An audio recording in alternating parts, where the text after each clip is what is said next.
Di hamil anggur itu berbeda dengan hamil di luar kandungan. Gelembung yang menyerupai seperti anggur. Makanya dikatakan dengan kedua jenis. Yang pertama itu adalah hamil anggur utuh. Ini betul-betul seluruh dari isi rahimnya seperti gelembung.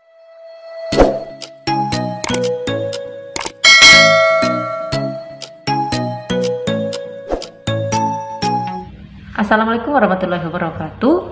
Topik kali ini kita akan membahas mengenai kasus yang jarang terjadi dan mungkin juga tidak begitu familiar didengar. Bersama saya Devi Febriani, perawat bekerja di kamar operasi. Kali ini saya akan membahas mengenai kehamilan anggur. Ada beberapa mungkin yang sudah pernah mendengar mengenai kehamilan anggur ini, tapi mungkin juga tidak pernah mendengar sama sekali. Jadi apa sih sebenarnya kehamilan anggur ini? Tapi sebelumnya silahkan di like, komen, dan di subscribe dulu channel Devi Febriani. Tekan tombol lonceng yang berwarna abu-abu agar channel ini lebih berkembang, karena tanpa dukungan kalian channel ini tidak akan berkembang.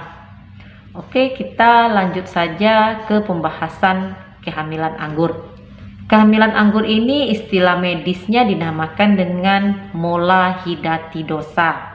Angka kejadiannya memang sangat jarang sekali terjadi, namun kasusnya ini ada. Hamil anggur ini bukan merupakan kehamilan di luar kandungan, jadi harus dibedakan. Hamil anggur ini memang betul-betul hamil di dalam rahim, tapi yang berkembang tersebut bukanlah janin, yang berkembang adalah plasenta. Memang ada beberapa kasus ada janinnya, tapi cenderung yang lebih berkembang itu adalah plasentanya. Jadi hamil anggur itu berbeda dengan hamil di luar kandungan. Hamil di luar kandungan itu istilah medisnya dinamakan dengan kehamilan ektopik. Jadi hamil anggur ini merupakan kehamilan yang abnormal atau yang tidak normal, di mana seharusnya sel telur dan sel sperma itu jika terjadi pembuahan akan berkembang menjadi janin dan plasenta. Namun pada hamil anggur ini tidak terjadi perkembangan janin dan plasenta secara normal. Dan ini terjadi karena adanya masalah kromosom, masalah genetik yang akhirnya membentuk gelembung-gelembung yang menyerupai seperti anggur. Makanya dikatakan dengan kehamilan anggur. Dan kehamilan anggur ini ada dua jenis. Yang pertama itu adalah hamil anggur utuh. Ini betul-betul seluruh dari isi rahimnya seperti gelembung-gelembung seperti buah anggur. Dan ada juga jenisnya yang parsial. Sebagian ada gelembung-gelembung anggurnya dan sebagian lagi ada janinnya. Tapi tentu saja janinnya ini tidak berkembang secara normal. Ada beberapa penyebab yang menjadikan seorang ibu mengalami kehamilan anggur. Di antaranya adalah faktor usia. Faktor usia di sini di mana seorang ibu yang mengalami kehamilan di atas usia 35 tahun berisiko mengalami kejadian kehamilan anggur, atau hamil pada usia kurang dari 20 tahun juga berisiko mengalami kehamilan anggur. Makanya idealnya ibu untuk menjalani kehamilan itu usianya ideal berkisar antara 20 sampai 35 tahun. Adapun gejala yang biasa dialami oleh penderita yang mengalami hamil anggur ini seperti layaknya kehamilan-kehamilan yang lain, seperti tes packnya itu positif, kemudian terdapat mual dan muntah, tidak haid, kemudian terjadinya perdarahan. Di sini saya akan sampaikan sedikit mengenai terjadinya perdarahan.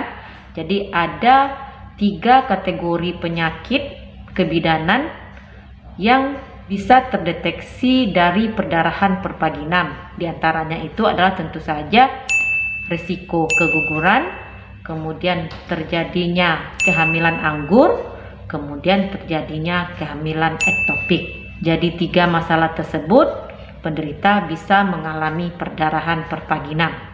Kemudian gejala selanjutnya adalah tinggi perut tidak sesuai dengan usia kehamilan. Normalnya umpamanya usia kehamilan pada kehamilan normal 24 minggu itu adalah setinggi pusat, tapi pada kasus kehamilan anggur ini besarnya kehamilan bisa saja setinggi pusat, namun kehamilannya belum mencapai 24 minggu.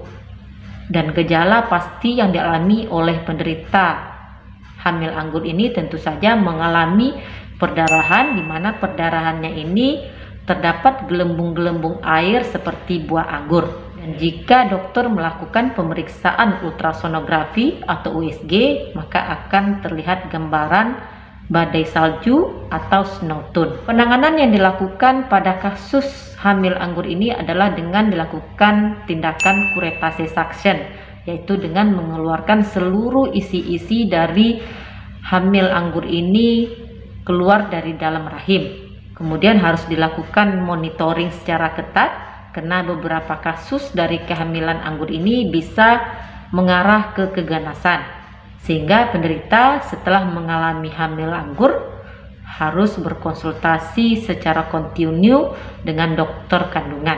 Dan bagi ibu-ibu yang pernah mengalami kehamilan anggur, harus berhati-hati untuk kehamilan selanjutnya, karena bisa berisiko terjadinya kehamilan anggur kembali dibandingkan dengan ibu yang tidak pernah mengalami kehamilan anggur. Sehingga sangat disyaratkan oleh dokter untuk melakukan konsultasi pasca kehamilan anggur ini untuk melakukan beberapa pemeriksaan hormon kehamilan. Paling tidak ditunda terlebih dahulu hamilnya selama 1 tahun sampai hormon kehamilannya itu turun, baru bisa hamil kembali. Untuk mencegah agar tidak mengalami hamil anggur, maka disarankan untuk tidak menunda kehamilan di atas usia 35 tahun, kemudian juga tidak hamil di bawah 20 tahun, karena idealnya hamil itu disarankan berusia 20 sampai 35 tahun. Namun jika terjadi kehamilan di atas 35 atau di bawah 20 tahun, disarankan jika test packnya sudah positif untuk segera melakukan konsultasi atau pemeriksaan USG pada dokter kandungan untuk menentukan apakah kehamilan tersebut merupakan kehamilan normal atau kehamilan anggur. Jika merupakan kehamilan anggur, maka bisa ditangani dengan segera. Demikian sedikit informasi dari saya, semoga sedikit membantu. Terima kasih sudah menonton. Jumpa lagi di video saya yang lain. Semoga bermanfaat. Silahkan share ke media sosial kamu agar yang lain juga menerima manfaatnya. Stay healthy. Assalamualaikum.